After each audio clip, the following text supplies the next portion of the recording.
Ukajon, qoshim oqarib qolmoqda. Menga ham bir maslahat bering. Iltimos, javobini kutaman debdilar. Har kuni yotish oldidan qoshingizga sedanani yog'ini surtab yoting.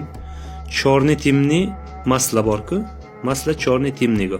Ana shuni. Osh yeganingizda qoshingizni bunday moylab qo'yasiz-ku, qoshimga ozuqa bo'lsin deb. Uni irimi ham bor. Ko'pchilik qoshi qorayish uchun bunday moylab qo'yadi-da. Ana shu sedanani original yog'ini, aptekaniki bo'lmaydi. Original yog'ini shunday ichsangiz tomog'ingizni kuydiradi. Ana shu yog'dan topib, har kuni kechqurun yotish oldidan qoshingizga surtab qo'ying. Ana shu bir hafta 10 kunda qorayadi, xudo xolasa, baraka topgur. Xo'p dengsiz, agar organizmingiz bir borib banisiga borib bir analiz topshiring, sog'ligingiz 100% bo'lsa, ana shu aytganimni qilib ko'rasiz, 10 kunlarda xudo xohlasa qorayadi.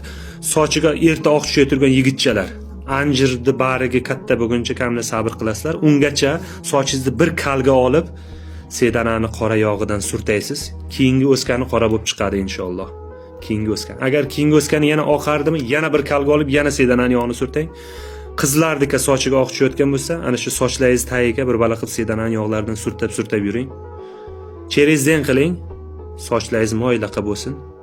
Xudo xohlasa qorayib ketadi. Sedanani moyi, chorni timni masla 1000 dardga davo, baraka topkunlar. Xo'p deng.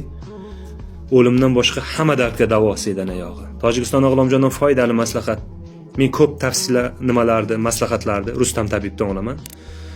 Toshkent Chirchiq 1-mikrorayon, 53-dom, 6-komnata. Kimda qanaqa savol bo'lsa, borsalaringiz uylarga 100 dan oshiq xil giyohlari bor. Bemalol sizni chiroyli kutib olib, giyohlarni olishingiz mumkin. Rustam tabib, nomeraning tabib.